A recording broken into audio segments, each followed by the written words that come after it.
friends, welcome to the Purple Zone, where public policy, practice, and people meet. Because policy isn't abstract, it's personal. So let's talk about it.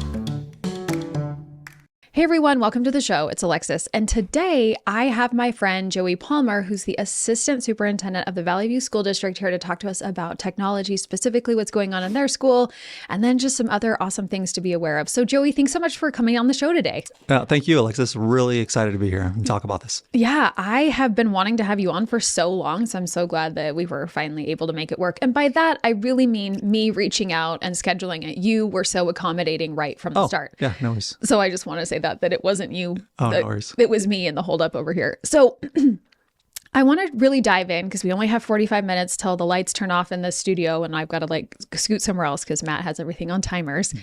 Mm-hmm. So you've been in your role for a couple of years, and recently your district has been doing a bit of a different approach to technology and technology use and cell phones around the state. And I guess I want to throw out kind of right at the very beginning, actually, that there is a resource. I don't know that it's that this group has, really put it out yet because they're still trying to verify some things. But the Yumi We All group out of Boise has put together a Google spreadsheet of all the school districts in the state and what those school districts' cell phone policies are, so that parents and patrons around the state can see what other school districts are doing, right? And I was blown away when this mom told me that she was putting that together, because that is no small feat to try to gather all of that information. And from what I have seen there on their sheet, there are verified. She right now only has 3 verified no cell phone bell-to-bell policies, which I'm surprised it's not higher. Yeah. So anyways, all of those things, you guys are doing it different. And the thing that I'm going to let you kind of get into this, but we're just kind of giving the preface for it. I like how in some of the material that you have been presenting to your board and administrators in your district, you're saying, listen, we're not anti-tech here, but we want to do some recalibrating in terms of intentional use, purposeful, and proportional to kind of what's going on. So tell me, what problem do you feel like you were trying to solve, and, what's really driven this work for you? For me, the work started to be important when I read a book called School Screened, and it was written by 2 teachers. I think it was published back in 2016 or 17. And so this has been on my mind for about a decade now, actually. And I read it specifically to challenge myself, because around that time, I was more of a tech evangelist. It's got to get in every single classroom. Before one-to-one was a thing, I was writing grants so that way my classroom, math classrooms, and eventually the whole school I was working at as a teacher at the time, I was securing grants and going one-to-one before I went one-to-one district-wide long time ago.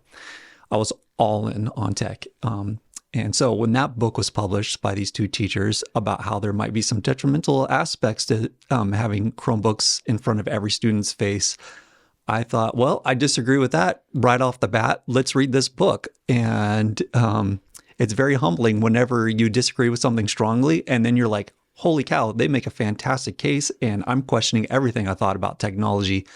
So that's where I came from.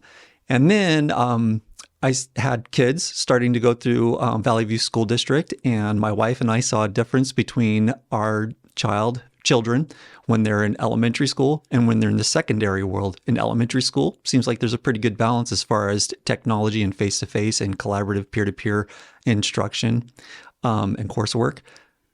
Totally different game whenever they went into the secondary experience. As parents, we saw way too much, in our opinion as parents, screen time to the point to where it was not good at all. And then when I started paying more attention, I'm looking at children. So I promise you I'm not bragging, but I'm very fortunate to have a kiddo that's an 8th grader now, but at 6th grade, he was taking advanced classes. He was gifted and talented before that.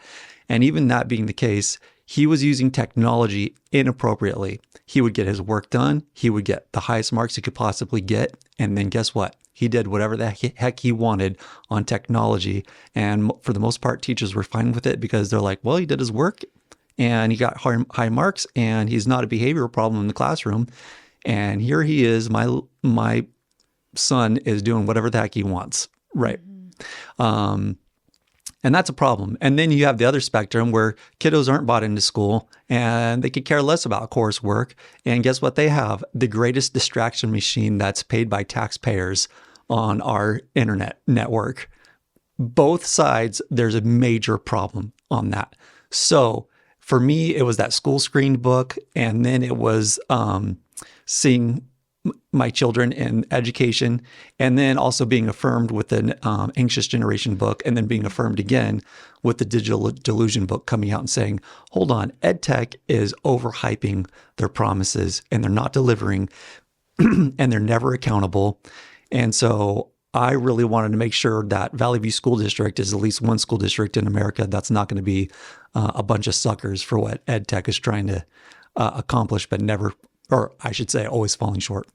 You know, when you're talking about that, the thing that I heard very first, just right off the top was that you weren't afraid to change your opinion on something that you felt so strongly about. Oh, thank you. Like that's profound, because we've got a lot of people in this world who, they change their fashions all the time, every couple of years, but they're going to hold on to those beliefs from 1995, right? Like they're just not letting that go. Yeah. And so to your, example of, hey, I was a real push for this. I was a real supporter for this. And then I saw this book. I disagreed with it, but I thought, I'm going to read it to see. And what that tells me is that in that moment, you were thinking like a scientist, well, let's see what the data shows us about, Sure. how this is playing out for kids. And it's really interesting because I've seen that play out in a couple of other areas too, particularly when it comes to education. And I know that for example, they'd be getting back to basics for phonics and stuff and reading,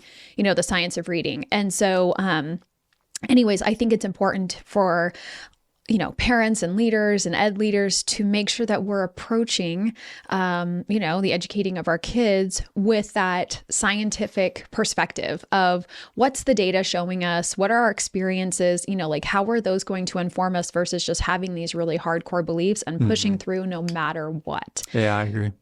So you've got, here in Valley View now, you've got a no cell phone bell to bell, and you've got no computer use 2 days a week.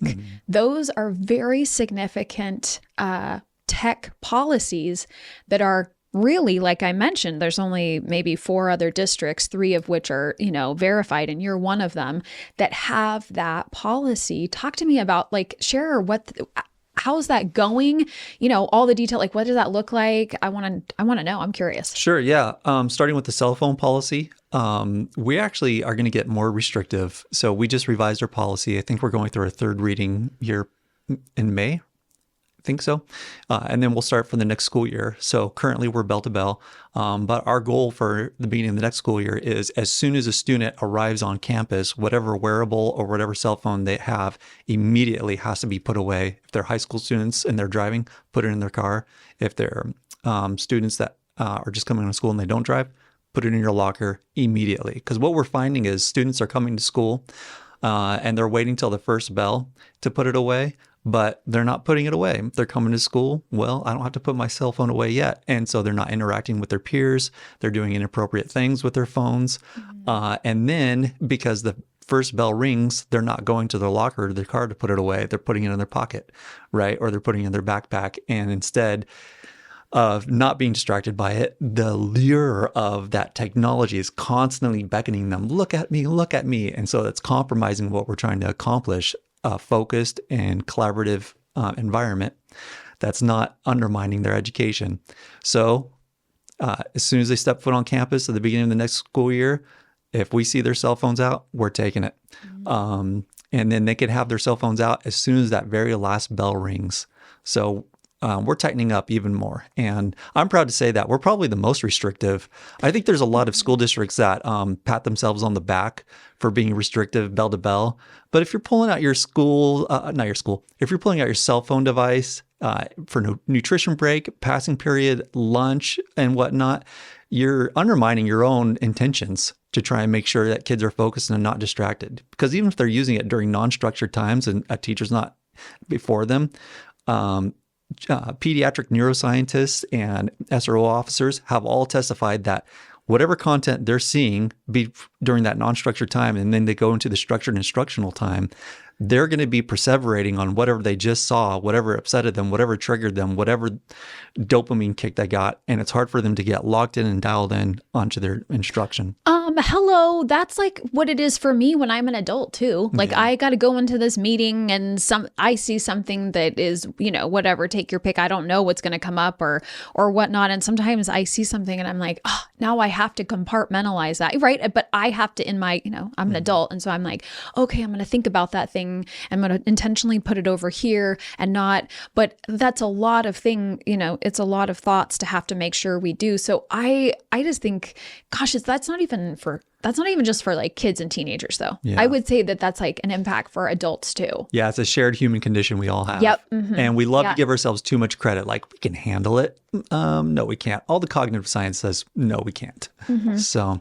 Well, and let me say also, because I realize when I'm talking about this, like this is a district-wide cell phone policy that these districts have around the state. So there are some districts where schools specifically, like elementary school and middle school, they specifically are not allowed to have cell phones. Mm-hmm. But if that policy varies at the high school, then that's not a district-wide no cell phone bell-to-bell policy. Mm-hmm. And so I think that's like what they're capturing here in that document. Just for clarification's sake, I realize that.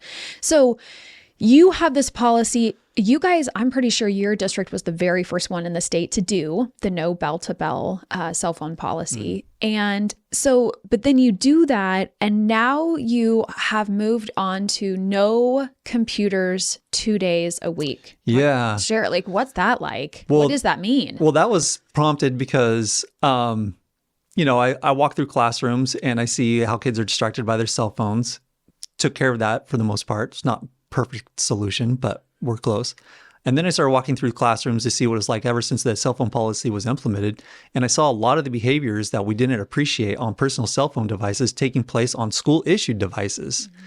And I was on a panel for a conference with 3 other superintendents in Idaho. And I shared with one superintendent, I said, you know what? I kind of feel like an imposter, a fraud up here. Here we are on a panel telling all these other school leaders throughout the state of Idaho, this is what we did with our cell phone policy and we're doing it right. And you guys should be like us. And I'm like, but the kids are just replacing the same behaviors with our own actual school issued devices paid by taxpayer dollars. And the superintendent said, yeah, I know, geez, we got to do something about that. Well, I thought, well, if we recognize the problem, I'm not going to be the last person that tries to change that. And in education, a lot of times it takes way too long to actually make the correct decision and make the correct changes. I mean, for goodness sakes, we've known cell phones has been a problem for more than a decade. And now we're just talking about doing bell-to-bell policies. We shouldn't be proud of ourselves. We should be ashamed that it's 2024, 25, 26, and now we're just barely doing this. It's embarrassing. Adults need to do better. Leaders need to do better. And I thought, we're not going to make the same mistake in Valley View with school-issued devices. Let's start experimenting now. So we tried to do a deliberate, collective, concerted effort to try and scale back the screen time and bring back more of the humanizing instruction that our children need to be developing appropriately. Yeah, when I heard this, I mean, so my kids are older than yours. My 3rd child is about to graduate from high school this year, which is just, I'm telling you, it's like, oh my gosh, I just ordered like the graduation announcements last night. And I mean, it's coming. It's coming, Joey. I'm not looking forward to that. It already stings. I want them forever. I know. They're so fun. And I will tell you, they actually just even like get more fun as they're adults. Oh, so good. Yeah. But my older 3 kids did not have like one-to-one devices until they were in like 7th, 8th, and 10th grade. And that was because COVID hit and they went one-to-one. But my youngest was in 3rd grade at the time. And so in elementary school, she got that computer one-to-one because she was at home sometimes. And then they ended up just having the elementary kids there all the time. Mm-hmm. And as a parent who I have experienced the no technology. I've seen it from elementary school all the way through 9th grade with my oldest. And I've then experienced the one-to-one device with my 3rd grader. Listen, I get that my kids are different. They have different, learning skills and all sorts of stuff. But my youngest kid has not had a better experience because of her computer. As a matter of fact, I think she's had a worse experience because of that computer.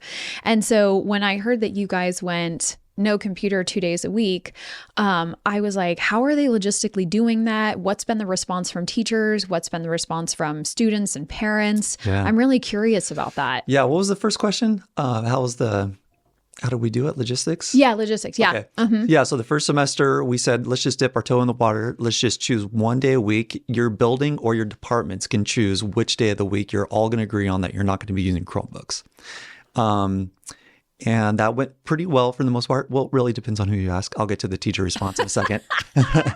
Yeah. And then after that first semester, then we decided, okay, I think the consensus was that it went well. Now we're ready to scale it up to 2 days a week, but this time we're going to be flexible rather than the full building deciding which 2 days are going to be no tech or which departments are going to decide there's no techs. Each teacher can fill out their spreadsheet, submit it to their building administrator and say, for this week, I am not as a teacher going to use Chromebooks for these 2 days.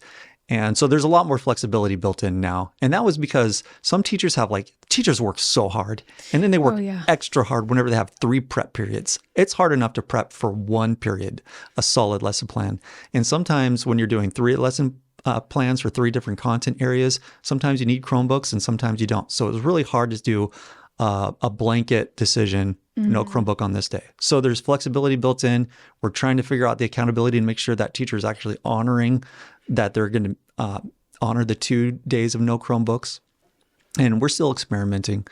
As far as teacher response goes, it's all over the board. I've gotten some pretty nasty emails saying that you don't respect me as a professional. You're hamstringing me as a teacher. I should be able to decide how much screen time kids need or not.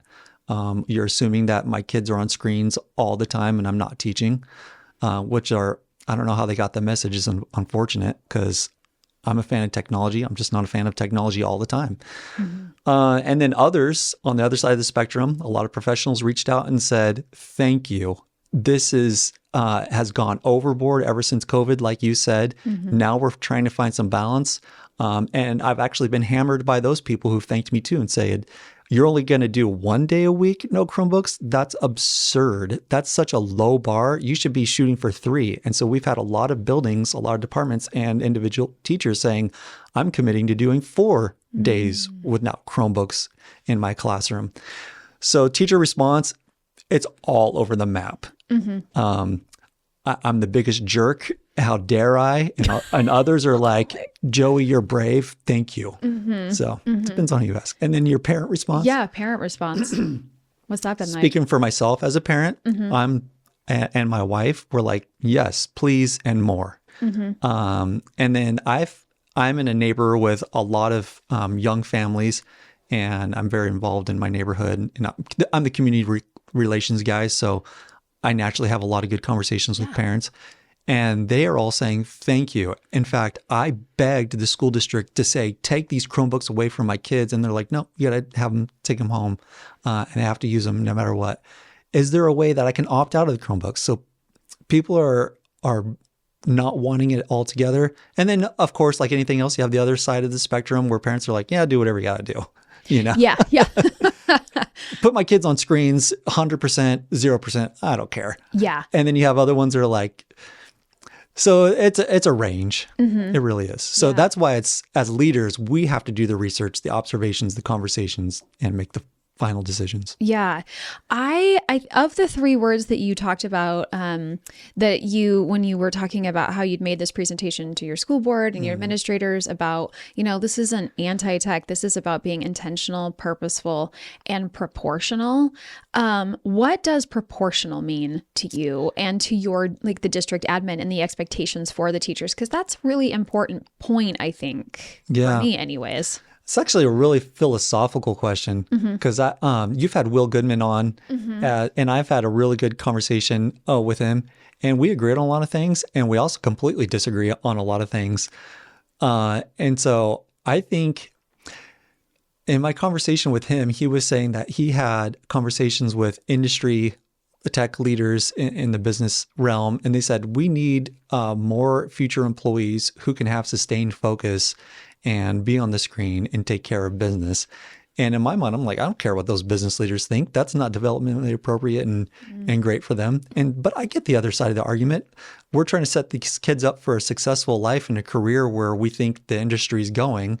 And in my mind, I think education and child development is so much more robust than what that's going to come out on the other side of that high school diploma, just to sit in a chair and look at a computer and help a CEO make millions of dollars for their tech company, right? So it just depends on where you're coming from. And I think we're both good people, and we also agree on 99% of that. So what is proportional? I think it depends on the topic. If you're in Spanish class, I think it's proportional to say very minimal Chromebook engagement and high frequency engagement with your peers and your teacher trying out Spanish language sentences. Because we already know Duolingo is the biggest hype machine, thinking that they're going to turn the whole world into this huge multilingual population of humanity. It's not the case. Before Duolingo, it was Rosetta Stone. If you just go on Rosetta Stone and you spend this much time and you click these pictures with this foreign language words that you're trying to learn, you're going to be trilingual in no time. All false claims. Rosetta Stone's a joke now. No one even thinks about Rosetta Stone anymore. Duolingo's all the hype right now. Pretty soon they're not going to be the hype right now. So I'd say proportional is minimal tech and Spanish, high face-to-face engagement.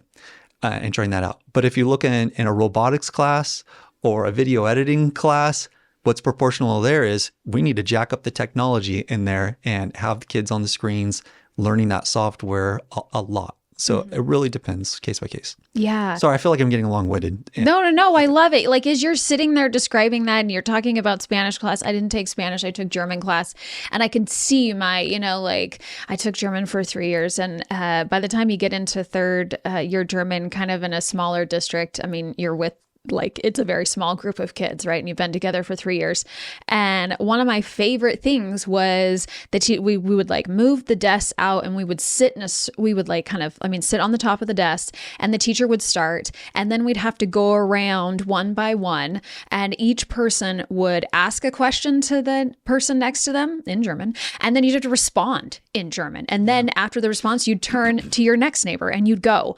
And I mean, there were not very many things that we did on paper in that German class because, to your point, it's so much about interacting. And that's such high engagement, high participation, high critical thinking skills. You're constantly having to monitor the structure of your language and the pronunciations on the spot in front of people. That's real life. Yeah. You can't get that through a screen with a chatbot going No. So no, it's better to do human to human. So in this kind of, this instructional shift, more analog learning and these types of things, in the process of this, Valley View School District was out of the internet for 6 days. Yeah. That just kind of is mind-blowing. I grew up in the country, so every once in a while we'd be out of we wouldn't have any electricity. And one time there was this big, huge, terrible storm that came through, and we couldn't get to town because there were so many trees that had fallen on the highway. And so we were without, I think we were without for about 3.5 days, 3.5, maybe on the 4th day, we were finally able to get into town. Probably felt like eternity. It's the 90s, and we could we really couldn't do too much playing outside because it was just cold, right? So we had a lot of flashlights, a couple of lanterns and stuff. So when you told me earlier that because I had actually heard from a friend, no internet for 6 days, that's where my mind went actually, was that moment of, being a 13-year-old without having electricity for 3.5 days. Right. That probably wasn't what it was like at Valley View, but I'm curious, what was it like and what did you learn? It was fantastic. A lot of people would disagree with that. And Joey, you are totally out of touch. It was not fantastic. Well, I thought it was the greatest experiment that we could have done to kind of give ourselves a reality check. Do we really need to be this tech dependent And I think the answer is no, coming out on the other side of this. So basically what happened was we thought we saw some funny business on our network, perhaps a bad actor. So out of abundance of caution, we shut down all of our networks. And then we partnered with some cybersecurity experts to look through everything to make sure that everything is safe, all of our private data is safe. And that took about 6 days, that whole process. So teachers at first had to reconfigure their lesson plans because a lot of times it's on the district. We've purchased a lot of licenses for curriculum that's tech dependent and relies on the internet. And so a lot of our teachers were kind of like, oh, shoot, I need to pivot. How do I do this? Once they got over that, we seemed to be a little bit on, I don't want to say cruise control, but we were making things happen. All right. So after we got back online, a social studies teacher from Valley View Middle School called me up and he said, Joey, you have to come in and hear what my students are saying now that the internet is back on. I was like, fantastic. I went in there. All the students, it was a social studies class, 30 students said to me, we liked it better when we didn't have to use our Chromebooks and the internet. I had my notepad, my pen and paper, give it to me. I want to hear all of it. And then they shared all their feedback with me. And I thought, this was fantastic feedback, but I want to make sure it's not just this class. So I went to a couple other classes. I went to the Valley View High School, heard students from Ridgeview High School. I also went to Summit View Middle School. They all said the same thing. It was almost like they were reading off a script to each other. And so people don't think I'm being biased or anything like that. The teachers were in the classroom with me with those students. I invited my superintendent to come in and listen to, and school principal as well. And this is what I heard. I have less headaches. I feel more energized by the end of the school day. I feel like I understand my teacher's directions better when they were delivering it face to face with us than telling us to read the slide on the Chromebook, those directions. I was less distracted. It was harder for me to teach. I felt like I got to know my friends better. I felt like I learned more. And it's interesting that, again, going to my previous point, why does it take us so long as an institution to make the correct change when the facts are looking us straight in the face, even when the students are like, I am better off without this. And I ended every listening session with every class that I was in with, just with a hypothetical. If you could go to a school and graduate from K through 12 from a school district that said, okay, we're going to do 4 days without Chromebooks and 1 day with Chromebooks, or would you rather go to a school that said, we're going to do 4 days with Chromebooks and 1 day without Chromebooks? Which would be better for you as a human by the time you graduated? And they all, and I'm not joking, 100% at all those schools and all those classes I listened to, all said, we'd prefer to go to the school district that didn't use Chromebooks so much. And this is even coming from the students who were, making jokes like, oh man, I liked it because I could play this game or I could do this or listen to Spotify and whatnot. But at the end of that conversation, they're like, yeah, I'd be better off without Chromebooks. Oh my God. So it was very interesting. A lot of people blamed me for shutting down the internet. I was like, nope. I'm flattered that you would think that, but no, this is totally legit. Like I got chills when you just said, like when you said the kids preferred it, right? Like they, and in part because it's like, gosh, you and I grew up in this age of where you're a little bit younger than me, but where it was like, gosh, we played outside and we had to go to a computer lab to do, these different things. And I was just talking to my daughter the other day. She's an 8th grader and she has an alternative smartphone. So she can get apps if we approve it, but she mostly just texts and she calls people and she listens to Spotify. Like she loves music on Spotify. So she can watch some videos if she wants to, but she mostly, like if we're at home, like she'll put her headphones on and she's like walking around the house or whatever. It's just because I love music and she loves music. Anyways. So when she's at school though, these kids aren't allowed to have their cell phones in the classroom, though she has informed me that she's like, some teachers don't really care about it. So they let you pull your cell phone out. And she's like, I don't though, because I got nothing to do on my phone. Like, what am I going to do? And I'm like, that's actually really good. I'm glad that you feel that way.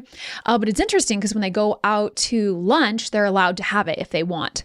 And recently she's been mentioning that she like goes and plays volleyball with a bunch of kids. And And so she gets in the car the other day and she said, I was like, so what was it like? The question I always ask my kid mostly when she gets in the car is I'll ask, what was it like to be you today? Or what was it like to be an 8th grader today? Right. Like kind of just thinking about it a little bit differently. And instead of like, how was your day? Yeah, I love those prompts. Yeah, right. Just a little bit different. And so she gets in the car and she basically says, I really like this one group of kids. They're fun and they're really nice, but they're on their cell phones a lot during like when we eat. And I've started hanging out with these other kids and they are playing volleyball. So I've been going over there more and it's fun. Like I'm moving and she doesn't give like too many details. I mean, she's an 8th grader, right? But I just thought, to your point, when these kids have these opportunities to really experience what it really, is. And even in our home, like I love my kids' middle school because they will keep her Chromebook at the school. I'm like, I don't want this coming home. This is one more flipping thing for me to monitor. That's such a positive change. Yeah. I'm like, I don't want this at home. And they were like, okay, yeah, she had no problems with it because if she needed to get access to something, I have a computer that she can ask to check out essentially and use. But like she's on the computer way less. She's out doing, way more things. And as a parent, I don't like having to feel like I have to monitor my kid. And I heard a guy tell me once, he was like, well, that's a trust issue with your child. And I was like, what the fuck? Like, I mean, kids are going to get into things like trust. Okay. Yeah. No, I don't trust a middle schooler or a high schooler to really like stay on task all the time. Yeah. Like, I mean, and so the thing that I'm curious about is now, when it comes to this classroom experience, but also administrative experience, what would you tell an administrator or a teacher if they said, I want to do this at my school? How do I get the support and like start talking about this in a way that we can get more people on the same page? Like, agree. Yeah. What would you say? I would say a couple of ideas. Number one, you could always see who's receptive to doing a book study and reading School Screened or The Digital Delusion or even The Anxious Generation. But I feel like for this conversation, Digital Delusion would be more on point for this. And then doing some reflections and then some takeaways and especially doing it with a leader who would be willing to do a book study on that. And then showing a desire to have balance. I would even encourage parents. Oh my goodness, there's so much power that parents have that is going totally untapped. I wish in Joey's fantasy world, all the parents would be like, look, the Chromebooks is doing a disservice to my child and everyone else. You guys can have Chromebooks and use them, but I want to see some accountability that they're used appropriately and proportionally. And so there's that. The other one I would do is everyone makes these claims that Chromebooks are being used appropriately all the time. Do some data collecting. I did the same thing. So I'm practicing what I preach. After our first semester of doing Chromebooks, no Chromebooks for a day, I went in, I have God mode, if you will, so where I can see every single student's screen at any point in time. And I thought, let's see if Chromebooks are being used better after doing this initial effort for the first semester. I went to 10 classrooms, and they're the most rigorous classrooms that we have. Everything from pre-advanced placement classes, advanced placement classes, and dual credit classes. And I watched the classes, and I took data, and I said, okay, I want to see how many are offline. And I'm not sure what they're doing because I'm not in the classroom, but they're probably doing something appropriately. I'm going to assume that. How many are online? And if they're online, are they working on the actual assignment or content for that class they're in? Or are they doing it working on the Chromebook for another class and doing completely different content? So are they in botany, but they're actually doing social studies? And then the other one is, are they using the Chromebook inappropriately? So I had those 4 categories. And I found that the majority of our kids were not on their Chromebooks. For those who were on the Chromebook, there were half of those kids were completely using the Chromebook for inappropriate purposes. You couldn't even give them the benefit of the doubt, right, that they were using it appropriately. And then I shared that data with the school board. These are our most rigorous classes. This is how technology is being used. And it's eye-opening. Again, it's always easy to pat ourselves on the back and say, we got a policy or we're doing things a little bit differently. But what's the data say? Let's look at that straight in the face. Let's have some guts. And then let's see what moves we need to make from there. That makes a lot of people uncomfortable. A lot of people think I'm throwing them under the bus. But it's all about the kids.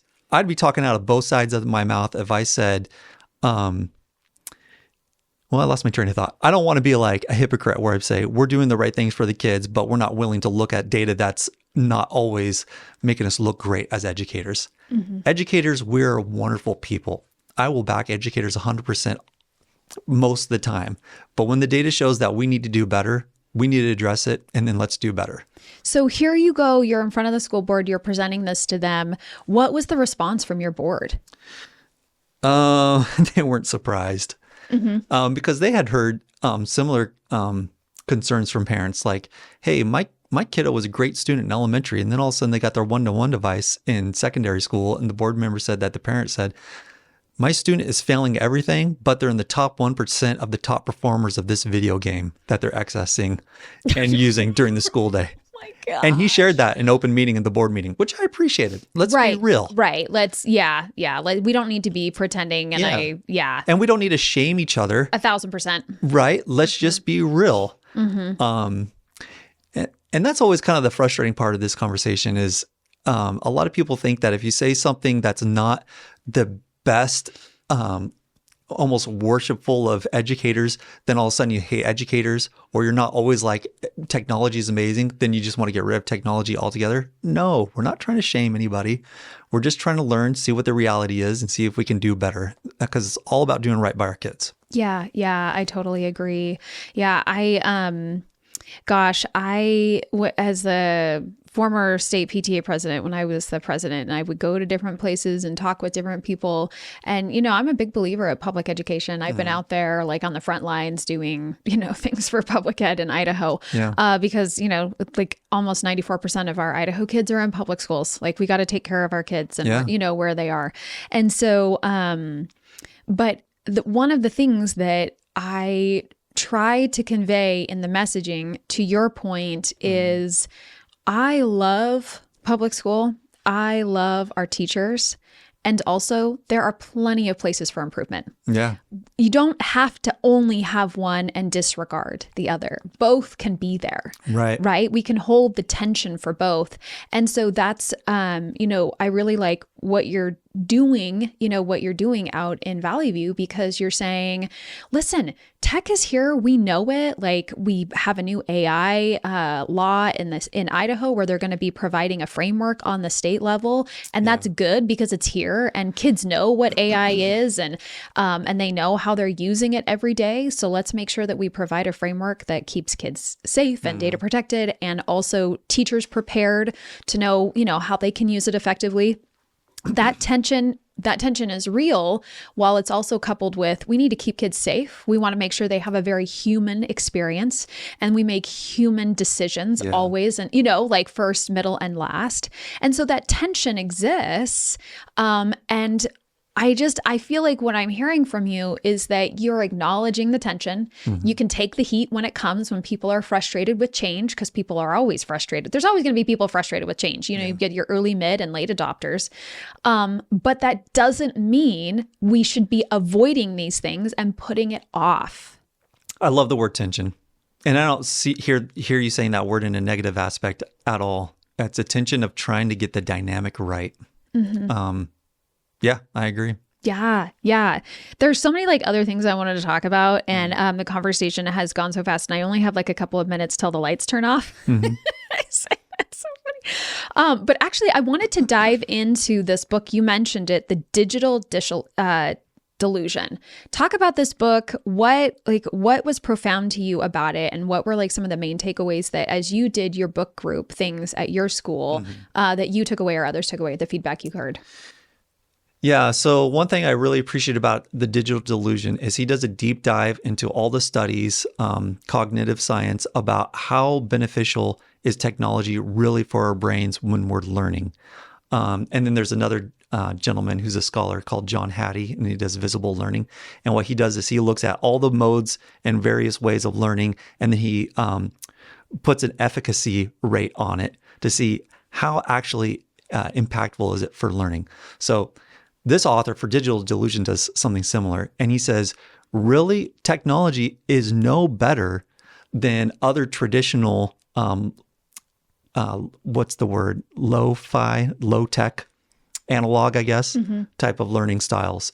So why are we investing so much money in technology when we could get the same and most likely better results using traditional tried and true methods of instruction, of pedagogy? Why not take that money and invest in more in paraprofessionals and classified staff and more teachers so we could lower the student-teacher ratio? One of my favorite things he says in there is, it's been proven that a well-working and functioning HVAC system yields better learning results than one-to-one devices. I think we need to look at that kind of stuff and think about it. Maybe we need to invest more in our HVAC systems and making sure our roofs aren't leaking in our schools rather than pumping more money into software and technology if we're going to get the same or better results without technology. And then he also goes into kind of like John Haidt or Haidt, I can't remember how to pronounce Haidt of Anxious Generation, just about like what's developmentally appropriate for our children. So those are a lot of takeaways I got from his book. And I went on to a webinar by a software company that has a lot of school districts as clients throughout our nation. And the whole idea that they were trying to get across, because I'm always trying to challenge myself. All right, this is currently what I believe now. These people believe something totally different. I need to listen to them now, right? Push myself. So I went in that webinar, and the whole hour of that webinar was people are overreacting. The Anxious Generation book is overstating his case. Kids aren't spending that much time on their Chromebooks in the classrooms. And even if that is the case, I'm thinking, I've done my own data in my own district, and I say, even if they're not spending that much time on the Chromebooks, the quality of the time that they're using is completely undermining instruction, what the teachers are trying to accomplish. We would never tolerate it with personal devices that students bring to school. Why are we tolerating it with school-issued devices? It's hypocritical to say, put that phone away, but keep your Chromebook open and do as you please, kind of thing. No one's saying do as you please. Yeah. But in a lot of ways, when student, like I said, going back to my son, when he gets all of his work done and he does great work, he kind of does as he pleases, Right. And that's not okay. And we make a deliberate effort to say, do not use Chromebooks as a reward. Have an extension to your lesson or an enrichment activity, but shut that Chromebook down. We're not seeing that happen yet. Some teachers are honoring that. Some teachers are still using it as a reward. It's like everything else, even dress code. A lot of teachers are like, you tuck that shirt in and make sure you're wearing your belt. This is the dress code. This is the policy. And then you've got other teachers that are like, yeah, keep your shirt untucked. What do I care? Just be a good kid. So what I get out of the book altogether is this problem is like so many other problems. And there's a lot of good data about what's appropriate for our kiddos. And there's a lot of good data about how impactful technology is or isn't. Yeah. So in just 60 seconds, what does life look like at Valley View in the next 1 to 2 years? What do you hope to see? What would you love to see? Oh, okay. Joey's fantasy in 2 years is I can walk into any classroom with any parent or any legislator or any Alexis Morgan, and for the most part, we will not see Chromebooks being used. We will see kids writing, inquiring, collaborating, organizing their thoughts, and reading a lot of paper-based activities and human face-to-face based activities. And because of that, we will see the trajectory of our math and our reading scores going the right direction, going up, rather than staying stagnant where it is right now. And we will see healthier and happier kids. We will see kids in more extracurriculars, sports, speech and debate. And when you walk our hallways, kids will be laughing with their teachers and high-fiving and practicing their high fives or their handshakes and whatnot.